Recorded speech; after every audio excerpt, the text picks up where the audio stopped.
de Fonseca. On a un tout petit peu parlé tout à l'heure, Greg, mais il y a eu un nouveau pétage de plomb en Ligue 1 une semaine et quelques après Longoria. Qui lui, bon, a pété un câble un peu en plus. Enfin, c'était dans les vestiaires, hein, c'était voilà, on se rappelle, hein, le corruption, machin, enfin, championnat corrompu, etc. Là, Fonseca, c'est face à l'arbitre, donc voilà, il a mal pris donc son deuxième carton rouge, si j'ai bien compris. Voilà, l'arbitre avait sifflé un penalty pour Brest, il n'était pas d'accord, il allait voir la vidéo. Finalement, l'arbitre a été appelé à la vidéo.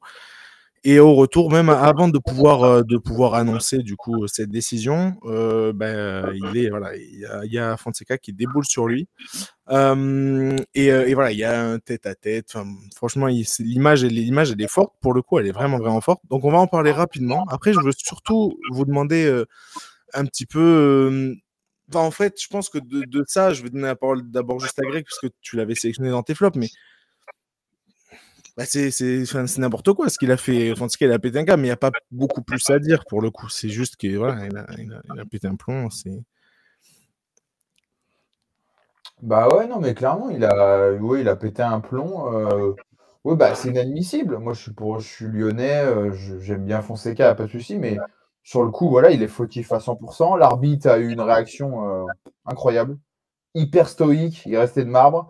Il a fait une déclaration, il a dit qu'entre guillemets, il a plus été surpris qu'autre chose, mais il est resté de marbre, quoi, incroyable. Il a fait son boulot. Moi, je suis pas d'accord. Enfin, je trouve que l'arbitre, sincèrement, a été dans l'ensemble bon. Le penalty brestois, bon, Eric Roy, il est gentil, mais bon, il pleure à chaque match. Pour moi, il n'y a jamais penalty parce que vraiment, c'est bon, quoi. Maitland Nice fait ce qu'il peut. Mais au-delà de ça, non, c'est incompréhensible. Il y a eu même l'attitude que je trouve pas normale de Georges Maciel, son adjoint, qui a pris un jaune absolument bête sur le but lyonnais. Alors, je ne sais pas pourquoi. On égalise.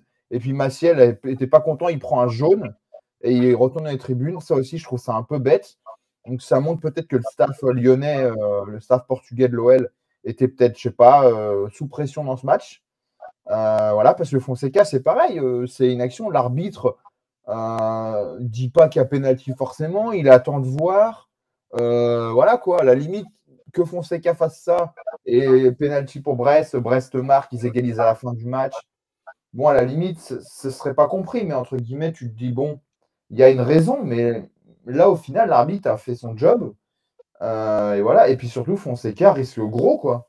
Alors, en plus, le club va le sanctionner, parce que selon l'équipe qui a bien renseigné, l'OL va le sanctionner en interne. Alors, est-ce que ce sera simplement une amende ou est-ce que ce sera, je sais pas, enfin, peut-être pas une mise à pied, mais bon, on va voir ce qu'il en est. Donc, il va avoir double sanction.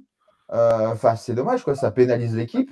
C'est comme un entraîneur qui a de l'expérience, qui est passé donc par Milan il y a peu de temps, qui est passé par le Shakhtar, qui est passé par la Roma. Au Portugal aussi, il a été à Porto, c'est ça? Je l'ai entraîné Braga, notamment. Ouais. Et ouais, il a dû passer par Porto, je crois, mais pas longtemps. C'est très longtemps. de la bouteille. Et pour un match où il n'y a aucun vol ou quoi, c'est quand même incompréhensible d'avoir. Alors, il s'est excusé à la fin. Peut-être que la sanction sera un peu plus atténuée. Mais malgré tout, le mal est fait. C'est incompréhensible d'avoir vu cette attitude-là, quoi. Voilà. Et du coup, bah pareil, je vais donner maintenant la parole à toi, David. C'est vrai que tu avais eu des mots forts entre guillemets la semaine dernière pour Longoria. C'est pas le même style. Là, c'est un pétage de plomb à chaud d'un gars qui est sous tension au bord du terrain. Assez inexplicable parce qu'on connaissait pas Fonseca comme un mec sanguin à ce point-là, quoi. On le découvre sur cette action-là. J'avoue que j'ai pas compris pourquoi il s'était énervé à ce point-là et je pense que ça va être considéré comme effectivement un accident de parcours et que ça va pas être il va pas forcément avoir une sanction catastrophique. Bon, il va avoir de plusieurs mois d'interdiction de banc, ça c'est une certitude. Mais bon, est-ce qu'on a besoin de l'entraîneur au bord du terrain pour jouer des matchs? Pas forcément. L'entraîneur, il met l'équipe en place, il fait l'entraînement pendant la semaine, et puis après, l'adjoint peut faire le job pour faire les changements en cours de match, quoi. Donc, je suis pas sûr que ce soit une pénalisation si grande que ça pour Lyon pour la fin de saison. C'est juste que pour l'image, c'est pas terrible, quoi. Pour l'image de l'entraîneur et du club, c'est pas terrible. Mais je trouve ça moins grave que Longoria la semaine dernière. Tu vois, si tu me demandes de comparer entre des propos où tu traites, où tu dis qu'il y a une cabale contre l'OM et que tout le monde est corrompu, et un coup de sang à chaud, non, je préfère le coup de sang à chaud, tu vois, je trouve ça moins grave. Ok. Tu veux rajouter quelque chose? Ouais, je vais juste rajouter, mais c'est pas Fonseca, mais je sais pas si vous avez vu sur DAZN, Laurent Prudhomme a parlé, et ça c'est absolument ridicule aussi, franchement. Il a parlé donc que le Stade brestois, tout comme le PSG notamment, et Toulouse, et même Reims, a déposé à son tour une requête contre Almada, quoi. Une réserve, pardon, contre Almada, le transfert. Donc, comme a dit Laurent Prudhomme, c'est ridicule, quoi. Voilà. Ça aussi, j'ai trouvé ça un peu ridicule. Et j'ai bien aimé que, entre guillemets, Laurent Prudhomme, qu'on n'entend jamais, hein, voilà, prenne la parole pour expliquer ça. Voilà. Et il a également expliqué que Fonseca, voilà, son geste n'était pas normal, était inadmissible, tout ça. Voilà. Donc, c'est bien que le board, entre guillemets, s'est un peu emparé des deux choses, parce que l'histoire de réserve aussi, on pourra en parler parce que ça commence à être de plus en plus ridicule contre Thiago Almada. Donc voilà, donc c'est un peu compliqué, mais après, j'espère juste que la sanction ne sera pas trop énorme, parce que autant un président, bon, c'est pas non plus la fin du monde, parce que c'est pas lui qui te fait gagner les matchs et tout ça, autant un entraîneur, c'est un peu plus problématique, même si tu as l'adjoint, c'est quand même un peu plus problématique tout ça, aussi pour l'image, comme a dit David, donc j'espère que la sanction ne sera pas trop lourde, mais bon, après, on va la connaître mercredi soir, normalement, à la DNCG. La commission de discipline Je pense qu'il va prendre 3 mois. Moi, je pronostique 3 mois. Voilà. Je sais pas, ça va peut-être être en nombre de matchs plutôt qu'en mois, mais je pronostique 3 mois de suspension. Ouais, possible. Moi, j'ai lu un peu partout qu'il risquait jusqu'à 7 mois. Mais c'est ce que j'ai vu aussi, mais ça me paraît quand même énorme, 7 mois. Ça me paraît un peu beaucoup, ouais. 7 mois, c'est vraiment des cas extrêmes. Mais est-ce que ce sera jusqu'à la fin de la saison, sinon peut-être, je sais pas. 3 mois, on est en mars, donc jusqu'à la fin de la saison. Hein. C'est ça. Après, il y en a qui disent, les Marseillais vont crier au scandale s'il ne prend pas minimum comme Pablo Longoria. Ouais, les 15 matchs. Tous. Mais après, comme a dit David, c'est différent. Puis c'est pas la même utilité. Un entraîneur et un président sur un terrain, c'est pas pareil, quoi. C'est normal qu'ils prennent, il n'y a pas de souci là-dessus. Maintenant, voilà, qu'on a parlé, c'est vrai que là, le but, c'était pas forcément de faire le procès de Fonseca. Beaucoup l'ont fait avant nous. Il y a pas de, enfin bref, c'est inadmissible, ça on l'a dit. Il y a pas de souci. Maintenant, voilà, ça se passe une semaine encore une fois, une semaine et quelques après. Après Longoria, on a fait forcément la comparaison, mais parce que il n'y a pas de comparaison à faire, je veux dire, mais tu fais le parallèle logique vu que voilà, ça parle d'arbitrage, c'est un pétage de plomb différent évidemment. Mais voilà, on a parlé par exemple la semaine dernière, on a parlé de Longoria et on en a parlé il faut réformer, voilà, il faut réformer l'arbitrage, il faut réformer s'il faut, bref. Il y a des choses à améliorer, évidemment. Est-ce que vous en avez là, comme ça, là, le but de juste de ces petites 5-10 minutes là, de conversation, là, ça va être, si on pouvait améliorer l'arbitrage, je l'ai perdu. Vous feriez quoi? Je sais pas s'il faut réformer l'arbitrage, mais je pense que ce serait peut-être bien de réformer la formation des arbitres. La nuance est là. C'est-à-dire que je trouve qu'il y a des arbitres très bons et d'autres moins bons, quoi. Et si on pouvait niveler par le haut et faire en sorte qu'on ait que des très bons, ce serait déjà une chose. Après, il y a quand même un truc de fond, mais ça, on en parle depuis que le football est football, hein, c'est que au basket, ils ont plusieurs arbitres sur le terrain alors que le terrain est plus petit et tout le monde a un sifflet. Et au foot, il y a un seul mec qui est censé couvrir une distance énorme qui a un sifflet. Donc c'est un peu aberrant d'estimer qu'un homme seul pourra jamais ne commettre aucune erreur et avoir un arbitrage parfait, quoi, sur une distance aussi, sur un espace aussi grand. Okay. Mais bon, la réforme fondamentale, après, ce serait d'avoir plusieurs arbitres, mais ça demande de tout réinventer, de reformer une génération entière d'arbitres. C'est pas forcément la solution de facilité d'aller vers ça. C'est sûr. Alors que là, pour le coup, du coup, j'ai perdu Greg. Est-ce que tu l'as, David? Non, j'ai perdu Greg aussi. Ah, ça y est, le voici de retour. C'est bon. C'est bon, t'es là? Ok, moi j'avais lu quelques trucs, j'avais sélectionné quelques petits trucs en amont. Notamment un qui, pour moi, pour le coup, par exemple, aurait pu peut-être, entre guillemets, par exemple, éviter par exemple, ce qui s'est passé hier avec Fonseca. La communication en temps réel des arbitres, pour le coup, moi, je trouve ça assez intéressant, voilà, que l'arbitre puisse expliquer sa décision, puisse, voilà. Je trouve que ça, voilà, ça peut calmer, ça peut avoir, voilà, on va dire, la discussion évidente peut-être aider à calmer les choses, je sais pas. Mais en tout cas, j'aime bien ce côté-là. Je sais que ça a été testé dans pas mal de matchs. Je sais qu'au Portugal, il y a ce truc-là de, voilà, par exemple, après une vérification de la VAR, l'arbitre vient et parle aux supporters.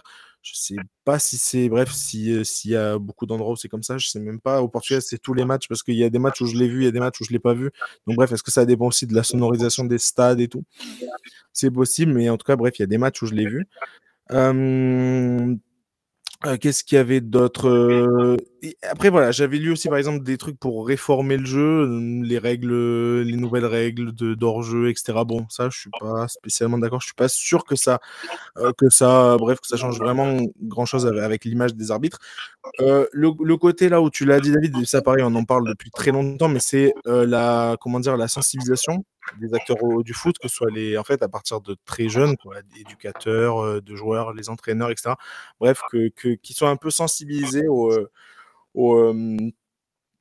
fait, voilà, à ce qui est un arbitre et soit sensibilisés à ce que ça ne se reproduise pas, pardon. Et puis un autre point, c'est le renforcement des sanctions. Est-ce que ça changerait quelque chose ou pas? Je sais pas. Mais par exemple, en plein match, par exemple, quand on parle de joueurs, pas forcément d'entraîneurs, là, mais voilà, en plein match, il n'y a qu'un seul joueur qui peut aller parler à l'arbitre quand un autre se rapproche, un peu comme au rugby, dès qu'il y a un petit truc que voilà, l'arbitre peut direct sortir le joueur, etc. Il y a le truc, bref, soit le joueur recule 10 mètres, soit il prend le carton, etc. Bref, est-ce qu'au foot, on pourrait faire un truc un peu comme ça? C'est juste une volonté politique de ne pas le faire, parce qu'au rugby, comme tu le dis, ça a toujours existé. Au rugby, personne ne vient parler à l'arbitre, à part le capitaine. C'est aussi simple que ça. Et là, au football, c'est n'importe quoi. Et d'ailleurs, au basket, ça se faisait pas du tout. Et maintenant, c'est en train de se faire. Maintenant, sous l'impulsion de LeBron James et Doncic, les pleureuses, ça vient tout le temps râler pour réclamer des fautes aux arbitres, alors qu'avant, ça le faisait jamais. Là, si tu annonces clairement en début de saison, c'est terminé, il est interdit de parler à l'arbitre, point final. Et le simple fait de venir parler à l'arbitre, c'est un carton. Bah, tu règles ça en un mois, c'est fini, quoi. T'en vois plus des gars qui viennent parler à l'arbitre s'ils se prennent carton à chaque fois. Je sais pas pourquoi on tolère ça depuis toujours, mais c'est juste une question de choix politique, ça, à mon avis. Ça, je suis 100% d'accord. Greg, est-ce que tu avais des trucs à réagir par rapport à ce que j'ai dit? Est-ce que tu avais d'autres choses à ajouter, des réformes possibles, des améliorations possibles? J'étais un peu perdu tout à l'heure, mais je sais pas si tu en as parlé, mais la règle des 8 secondes aussi pour le gardien. Ah oui, mais ça, on va en parler tout à l'heure. Ça, je vais en parler, mais ça, c'est encore autre chose. Ça, c'est différent. Non, je te parlais plus pour le côté, c'est pas tant un côté règle, c'est plus le côté comment faire pour que ça se passe mieux, comment dire, pour que la relation entre les arbitres et le monde, on va dire, enfin, que ce soit spectateurs, donc les gens qui regardent et qui supportent une équipe, ou même du coup les acteurs principaux, les joueurs, les présidents, les entraîneurs, que cette relation se passe mieux. Est-ce que ça passe par des réunions? Est-ce que ça passe par, je sais pas, de toute façon, je pense qu'il ne faut pas être naïf. La relation entre les arbitres et les supporters, on ne pourra jamais rien faire parce que les gens sont chauvins, sont de mauvaise foi. Et de toute façon, eux, ils n'ont pas le ralenti. Mais après, c'est pas grave. Voilà, tant qu'ils sont courtois envers l'arbitre, enfin, courtois. Qu'il n'y a pas de jet de gobelet, de choses comme ça, de pile ou autre. Encore une fois, tant que tu peux, ça reste dans le domaine du sport, tant que ça reste entre guillemets dans le truc du stade et de mauvaise foi, mais tu as le droit d'être de mauvaise foi, évidemment, c'est logique. Mais quand ça vient toucher à des effets entre guillemets personnels, que ce soit par exemple Monsieur Stewart et que c'était les pneus de sa voiture crevés à son domicile, etc. Quand ça touche le cadre personnel, en fait, c'est là où ça en devient inadmissible. Ah non, mais ça, c'est même pas inadmissible, c'est quelque chose non, mais c'est pour ça que là, j'avais envie de faire cette petite. C'est pour ça que là, j'avais envie de faire cette petite discussion. De comment améliorer. Pour les supporters, sincèrement, enfin, moi, je fais rien, quoi. C'est comme ça. Bon, voilà, après, il faut que les gens réfléchissent et soient un peu moins bêtes pour certains. Maintenant, pour les joueurs, le staff et les membres de terrain, c'est peut-être, je sais pas, moi, à la limite, une fois par mois, je sais pas, se réunir à la limite, avec tous les. sais pas, à la limite même, je sais pas, mais allez, tous les trimestres, par exemple, ou peut-être 2 fois par saison, que tous les capitaines des clubs de Ligue 1 et Ligue 2 rencontrent tous les arbitres, je sais pas, hein, je lance comme ça, et puis qu'ils aient une discussion, voilà, et qu'ils ont un bilan en mode qu'est-ce que les arbitres, entre guillemets, vous avez pensé de certains joueurs, ainsi de suite. Et puis voilà, que les capitaines aussi, ouais, se disent, voilà, c'est des capitaines, ils sont là aussi pour faire, entre guillemets, la police, surtout quand ils sont expérimentés avec des jeunes joueurs.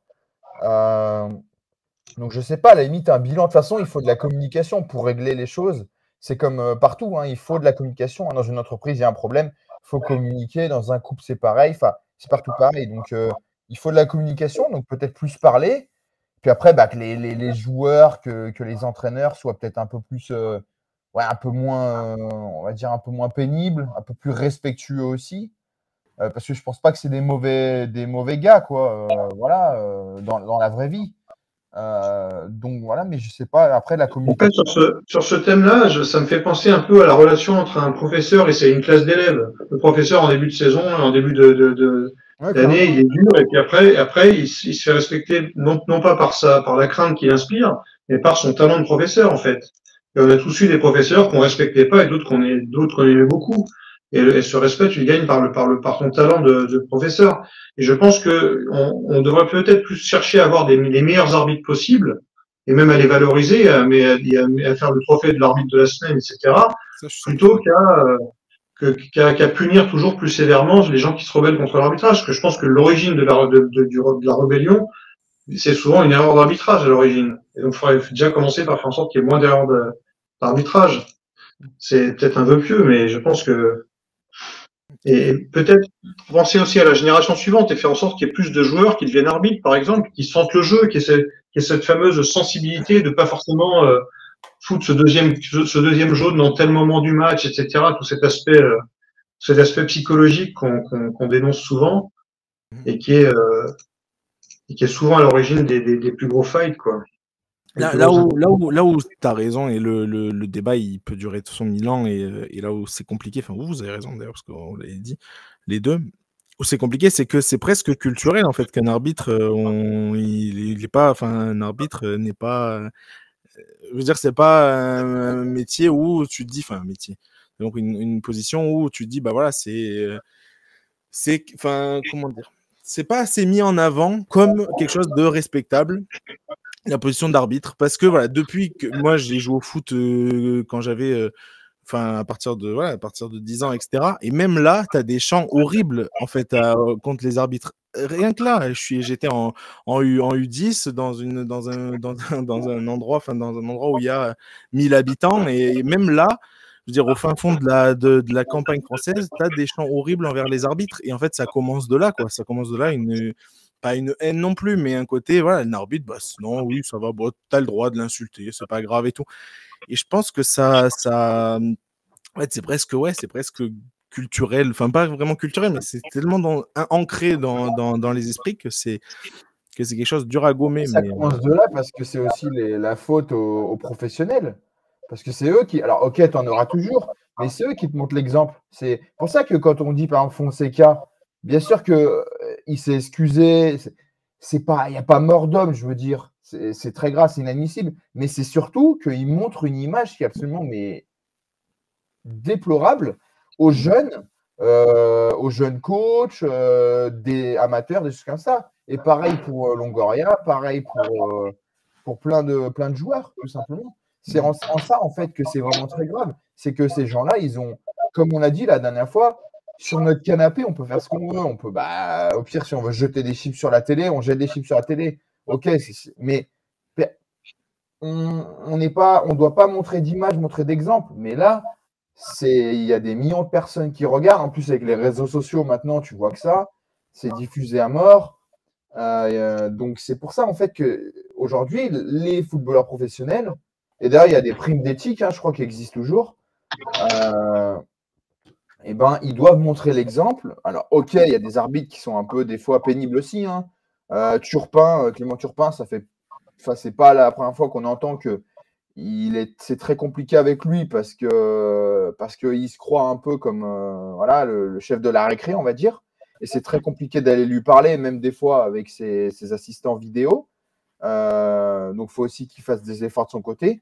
Mais ceux qui doivent faire le plus d'efforts et qui doivent montrer le plus de respect possible, c'est les footballeurs, c'est les joueurs de toutes les ligues, hein, peu importe. Voilà, bien sûr, mais c'est pas du tout restreint en France, hein, pas du tout. Hein, non. Là, on fait ça parce qu'encore une fois, c'est près, entre guillemets, c'est proche de nous et on a eu ces deux semaines d'affilée où il y a des gros scandales ou des personnes qui... Longoria a été suspendu 15 matchs, Fonseca risque une suspension allant jusqu'à 7 mois. C'est pas pour rien, donc oui, forcément. Mais c'est pas du tout isolé, quoi. Après, il faut quand même spécifier qu'on est dans des cas où c'est des décisions qui sont censées être complètement rendues claires par la VAR, et même après que la VAR fasse son travail, on n'est pas sûr, quoi. Donc, soit la VAR n'intervient pas, soit la VAR se trompe à son tour. Donc, il y a quand même un problème de fond sur l'arbitrage. C'est pas que la haine culturelle des arbitres, c'est aussi un problème de qualité d'arbitrage qu'il faut globalement améliorer, quoi. Donc, les réunions, moi, je pense, plutôt qu'apaiser les tensions, c'est plutôt pour travailler la technique encore et encore et encore, jusqu'à ce que l'arbitrage devienne nettement meilleur et qu'on s'en félicite, au lieu de pleurer. On a juste un autre micro-point. Alors, j'avais envie de souligner ce côté trophée de l'arbitre, parce que ça, je suis totalement pour. Et même en NBA, je m'en souviens qu'on avait eu, j'avais eu un débat avec des amis très fans de NBA à ce moment-là, et ils étaient, totalement pour.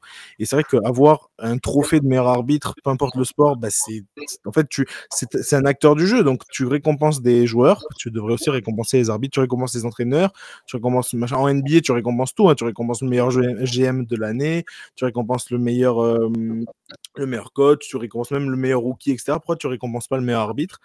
Et voilà, et par exemple, justement, que tu vois, ce soit des décisions entre guillemets logiques, ou par exemple, en fait, oui, le meilleur arbitre, celui qui a reçu le plus de bonnes notes, entre guillemets, ce soit lui qui choisit pour les meilleurs matchs, ça peu importe la ligue, etc. Je pense que c'est bref, ça rajoute un côté pas juste, ça rajoute un côté, encore une fois, pas juste sélection, mais vraiment presque mérite, quoi.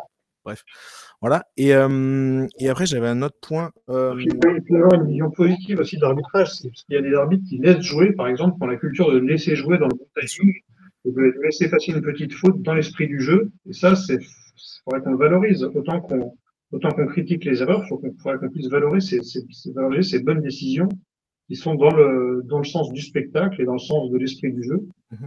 Et les bons arbitres savent faire ça. Très bien, ouais, exactement. Et juste après, voilà, pour faire un dernier truc global, ça on n'en a pas parlé, j'avais juste envie de rajouter ce petit point, c'est que par exemple en Liga, je prends l'exemple et je prends un exemple exprès très gros pour faire un exemple, mais il n'y a pas que lui, il n'y a pas que. Voilà. Mais par exemple, on voit par exemple le Real Madrid là ces derniers temps énormément se plaindre de l'arbitrage. On voit Vinicius à chaque fois se plaindre énormément de l'arbitrage, mais on voit aussi Vinicius et il y a des vidéos énormes qui voilà, là ces derniers mois, hein, je sais plus contre qui c'était en Liga, où voilà, il simule pour obtenir un penalty, il regarde l'arbitre en disant mais pourquoi t'as pas sifflé, etc. Il faudrait aussi que les joueurs encore une fois, se comporte bien. Comment tu veux, tu vois, ça rappelle un peu le la 11e fois, mais personne ne te croira. Vinicius sera jamais ballon d'or juste à cause de son comportement. Tu peux pas être ballon d'orisable quand t'as cette attitude-là sur un terrain, cette tête de con à tout le temps chialer, à tout le temps râler, à tout le temps être contre l'esprit du jeu. Il nous en a refait un contre le Betis là ce week-end. Ah bah ouais, mais c'est pour ça que j'ai dit, je prends un exemple qui arrive très quand j'ai vu aussi que je sais plus quel match, je crois qu'il avait eu le brassard de capitaine. J'ai pas compris. Ah bah si tu as le brassard de capitaine, un gars comme ça. Comment tu peux, mais Ancelotti, mais je comprends pas. Enfin, c'est quand même quelqu'un de respectueux. Comment tu peux mettre, c'est un sale gosse, hein, David a dit autre chose, mais c'est un sale gosse, franchement. Comment tu peux lui offrir le brassard de capitaine, quoi? Le mec, il a une attitude, mais qui est déplorable, mais à chaque match, franchement, lui, franchement, s'il n'était pas au Real, sincèrement, il prendrait je sais pas, mais il prendrait 4 mois de suspension, vraiment. C'est pas possible, une attitude comme ça. Et tu lui envoies le brassard de capitaine, mais quelle image t'envoies, quoi? Bref, mais du coup, juste ce dernier petit point, c'était juste pour dire aussi que pour qu'il y ait un arbitrage plus facile, les joueurs rendaient aussi l'arbitrage plus facile. Je sais que c'est toujours dans le petit truc de gratter la petite faute à droite, à gauche, parce que ça peut faire gagner son équipe, mais bref, des fois, c'est pas c'est pas forcément nécessaire et ça rend le travail de l'arbitre. Là, il y a eu, alors je pense pas cette fois-ci, mais il y a eu, je crois, donc l'arbitrage, parce que vous avez vu que Longoria a eu des plaintes de la part de tout l'arbitrage français. Oui. Et j'ai vu que les arbitres avaient un droit de grève si jamais ça se reproduit. Donc, sans arbitre, c'est comme sans essence. Hein. Sans essence dans la voiture, tu n'avances pas. Donc, sans arbitre, tu ne joues pas. Donc, au bout d'un moment, il faut aussi respecter. Certes, ils ont des défauts, hein, comme tout le monde, des qualités. Mais au-delà de ça, c'est un métier qui est très compliqué. Il faut vraiment avoir du courage parce que je peux te dire que quand tu es au Vélodrome ou même dans un plus petit stade et que tu as 60 000 personnes et qu'ils demandent un rouge ou tout comme ça, il faut quand même, limite, tu as des acouphènes dans certains stades, notamment en Turquie par exemple, où je ne sais pas si vous avez vu, mais les Galatasaray et Fenerbahçe étaient arbitrés, tu en avais parlé Ruben, par des arbitres étrangers. Donc il faut vraiment avoir du courage et il faut quand même féliciter ces gens-là qui font ce métier-là. Alors certes, ils sont bien payés, notamment en Ligue 1, mais en tout cas, il faut y aller parce que c'est pas facile, quoi. C'est sûr. Ok, écoutez, on passe juste rapidement à la suite. Alors, Greg, tu en as parlé un tout petit peu, là, tu l'as un petit peu mentionné, mais c'est une nouvelle règle, j'avais envie d'en parler rapidement, pareil, encore une fois.